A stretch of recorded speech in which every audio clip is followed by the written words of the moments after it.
संजय जी हैं बातचीत करने के लिए नीट को लेकर। सर, बहुत से सवाल उठे, अब बच्चों के बहुत से सवाल थे, लेकिन जवाब शायद सिर्फ ग्रेस मार्क्स से जुड़ा हुआ मिला है, वो भी सिर्फ 1563 तक सीमित हो गया है।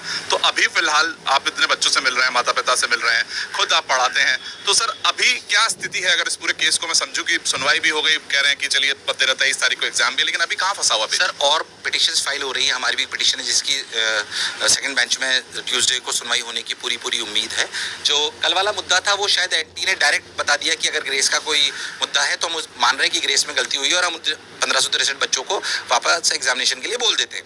बट इसमें दो मेजर मुद्दे फंस गए, आप समझें एकदम कि 1563 बच्चे जो थे, इनमें से 300-400 बच्चे ही वो थे शायद जो डॉक्टर बन रहे थे, तो उनका ही मुद्दा सिर्फ सॉल्व हुआ है। जो इन्फ्लेशन इन रैंक आया है वो बिकॉज ऑफ बहुत सारी लीकेज और चीटिंग की वजह से है, तो मेजर मुद्दा वो है। अब इसको मैं सिलसिलेवार आपको समझाता हूँ। दो मेजर मुद्दे हैं जिसकी वजह से एनटीए के एग्जामिनेशन में इस बार क्वेश्चन मार्क उठ गए हैं। वन, एफआईआर जो दर्ज हुई पटना में और जो केसेस आए 5 मई के बाद, एक तो लीकेज और चीटिंग को लेके।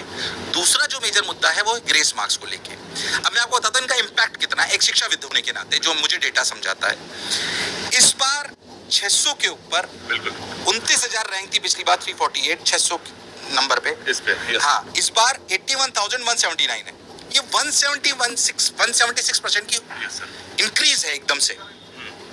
ऐसा होना संभव नहीं है क्योंकि पेपर का स्तर लगभग वही था, और जैसे कि एनटी ने बोला कि कॉम्पिटिटिव नेचर है और रियलिटी में जो नंबर से वो बढ़ गए हैं, पर नंबर सिर्फ 16-17% बढ़े हैं। ये हर साल बढ़ते हैं, ऐसी कोई नई बात नहीं है। तो रैंक इतनी क्यों बढ़ गई? अच्छा, अगर ये यहाँ पे बढ़ी तो 200 नंबर पर ये इन्फ्लेशन सिर्फ 36% है। ऐसा क्यों? अगर ये 176 वहां परसेंट है तो यहाँ पे भी होना चाहिए था। इसका मतलब क्या है? साफ साफ नहीं बता रहा कि इतने ऊपर वाले लेवल पे चीटिंग और लीकेज कहीं ना कहीं हुई है। अब इन दोनों मुद्दों में अगर आप ध्यान से देखें तो जो चीटिंग वाला मुद्दा है ये इस पूरे इन्फ्लेशन के गैप को करीबन 85% के आसपास भरता है, और ग्रेस वाला जो मुद्दा है वो 15% भरता है। और उसमें भी जो सिर्फ 1563 बच्चों की बात करी गई है वो तो सिर्फ वो थे जिन्होंने हाई कोर्ट में कंप्लेन करी, जिन्होंने लोकल अथॉरिटी में जाके करी। आप सवाई माधोपुर का मुद्दा आप सभी जैसे मीडिया कर्मियों ने उठाया था, सवाई माधोपुर के बच्चों को तो वापस दोबारा चांस मिला ही नहीं। क्यों नहीं मिला? क्या उन्हें दोबारा चांस नहीं मिलना चाहिए?